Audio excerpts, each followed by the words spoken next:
Bienvenidos al podcast de mi canal Faustino López Cursos de Religión. El tema de esta semana es uno de mis artículos titulado Una restauración sin límites. A principios del siglo XIX, el llamado Gran Despertar en el mundo religioso fue testigo de la pugna entre las iglesias protestantes que buscaban ganar influencia en los nacientes Estados Unidos de Norteamérica.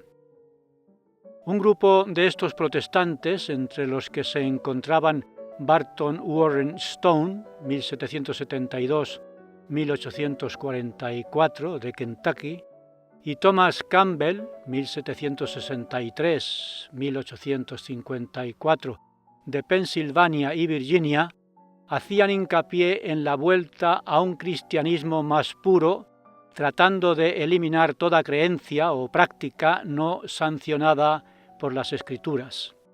Incluso intentaban evitar toda denominación o título que no hiciera referencia directa a su carácter cristiano. Stone llamó Iglesia Cristiana a sus seguidores y Campbell llamó discípulos de Cristo a los suyos. En este ambiente de regeneración surgieron los llamados restauracionistas.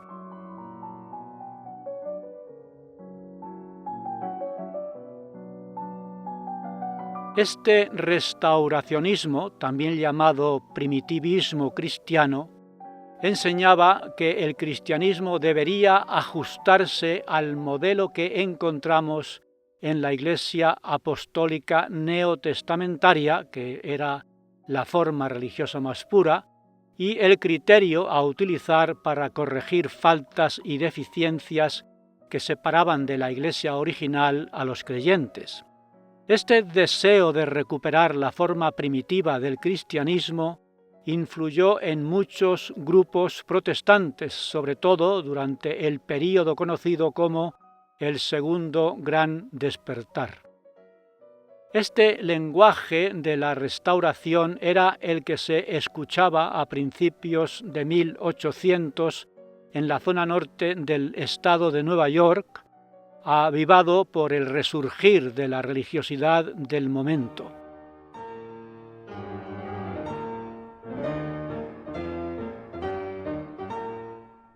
Y este es el ambiente en el que estaba inmerso José Smith, que era un adolescente, testigo de las enseñanzas de estos grupos que, como en el caso de los presbiterianos y los metodistas, competían por hacer prosélitos.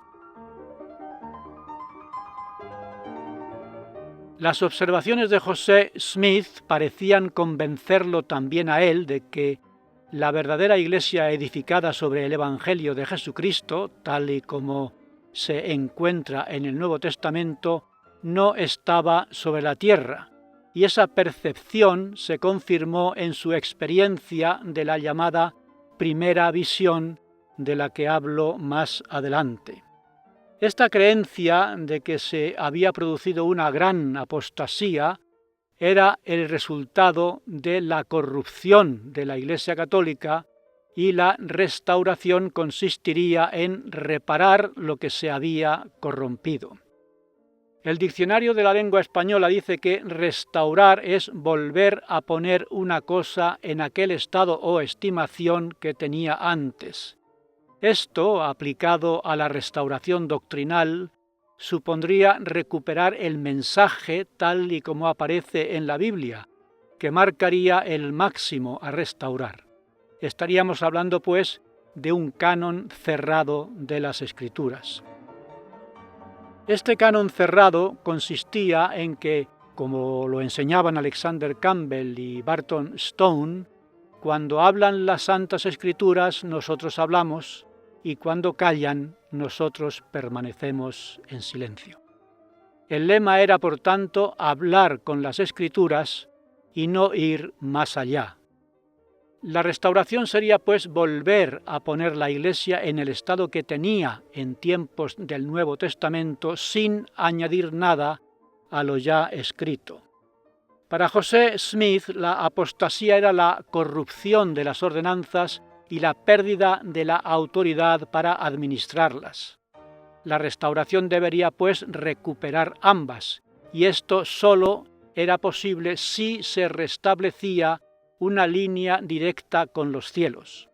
José Smith afirmó que recibió la autoridad del sacerdocio por medio de mensajeros celestiales y que con esa autoridad llevó a cabo la esperada restauración, pero no de una forma reduccionista, eliminando tan solo aquello que la apostasía había corrompido, sino de una forma expansionista, añadiendo también lo que se había perdido y yendo aún más allá.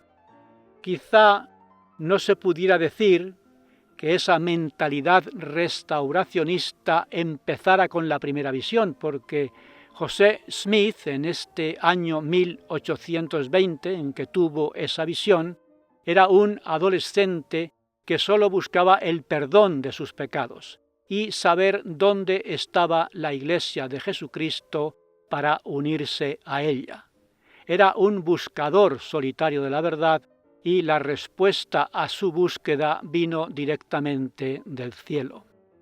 José Smith fue tomando conciencia de su misión restauradora a partir de 1823, cuando el ángel Moroni le visitó y le dijo que Dios tenía una obra para él. Y al informarle de la existencia de un registro sagrado aparte de la Biblia, que tenía la plenitud del Evangelio, el Libro de Mormón, estaba marcando una senda expansionista a su obra de restauración, porque no se trataba tan solo de recuperar el Nuevo Testamento, sino de añadir otro testamento de Jesucristo, romper con una religión puramente bíblica y fundar una religión que fuera más allá de la Biblia. De esta manera, se estaba echando un cimiento nuevo a la restauración. La fuente del conocimiento y de la verdad no eran ya las Escrituras, sino la revelación, porque los libros canónicos son tan solo el fruto de la comunicación con los cielos. Y querer cerrar el canon de las Escrituras sería querer cerrar la comunicación con los cielos. Y sin comunicación con los cielos no hay religión cristiana, no hay Iglesia de Jesucristo, no hay religiosidad posible. Eran muchos los que pensaban que la Biblia contenía todas las revelaciones que Dios había dado desde el principio. José Smith afirmaba algo diferente. Afirmaba que muchas de las verdades reveladas a los antiguos se habían perdido y que la restauración tenía que ir más allá del Nuevo Testamento. Y en este esfuerzo restaurador expansionista, José Smith se adentró en el Antiguo Testamento y salió incluso de esta tierra y entró en la vida preterrenal, descubriendo en el mundo de los espíritus al Padre Celestial con todos nosotros como hijos espirituales suyos en una existencia anterior. Pero fue aún más allá.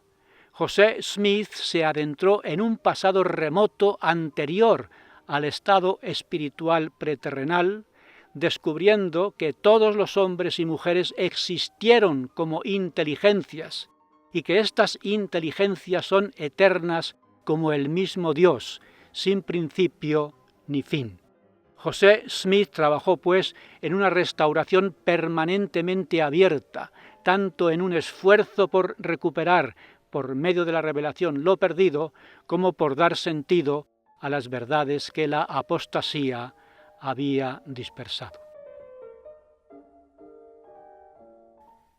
En el Apocalipsis se habla de una mujer que huyó al desierto, a un lugar preparado por Dios, en el que la sustentaría durante un tiempo.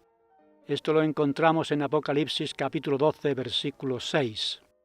Esta mujer que huye al desierto es la Iglesia en la gran apostasía. La Iglesia visible desaparece y queda oculta y dispersa al cuidado de la divina providencia, a la espera de una restauración o reaparición.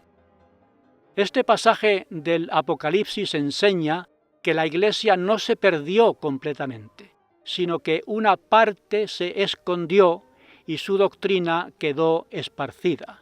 Por tanto, la restauración no partiría de la nada, sino de esa Iglesia invisible, porque la apostasía no dejó en tinieblas absolutas al mundo, sino que en todas partes hay muchas verdades que un Padre amoroso ha mantenido entre sus hijos, a la espera de la restauración de la plenitud del Evangelio de Jesucristo. Brigham Young, que fue presidente de la Iglesia, dijo que es nuestro deber recoger todo lo que es verdadero, venga de creyentes o no creyentes, del mundo de la religión, de la filosofía o de la ciencia, en toda nación, tribu, lengua y pueblo, porque en todas partes hay verdades relacionadas con la vida y la salvación que debemos incluir en el Evangelio que predicamos. Por tanto, la tarea de la restauración es doble: recuperar lo que se perdió y dar sentido a lo que se conservó en un esfuerzo por unir toda verdad al cuerpo doctrinal que se trata de recuperar, el Evangelio restaurado. Por eso, cuando mi esposa y yo servíamos en la misión de Málaga con nuestros hijos y los misioneros que allí predicaban, la guía misional enseñaba a los misioneros que una forma de establecer relaciones de confianza con las personas a las que enseñemos el Evangelio restaurado era basarse en creencias comunes. La guía misional enseñaba lo siguiente a los misioneros: usted debe establecer relaciones de confianza basándose en creencias que comparta con otras personas. No es necesario que destruya las creencias de los demás para enseñarles el Evangelio. Por el contrario, es mucho mejor tomar esas creencias como base.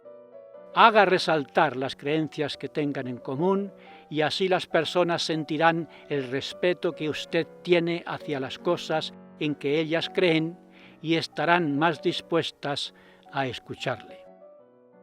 Esta restauración de mente abierta a toda verdad, requiere una actitud no dogmática. José Smith no era dogmático, y se espera que los miembros de la Iglesia restaurada por medio de él tampoco lo sean.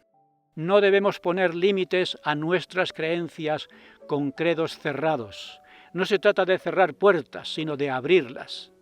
El canon doctrinal está abierto y la restauración continúa.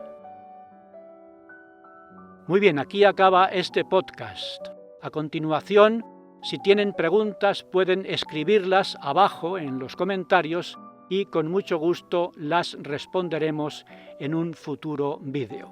Gracias por su apoyo, un saludo y hasta siempre.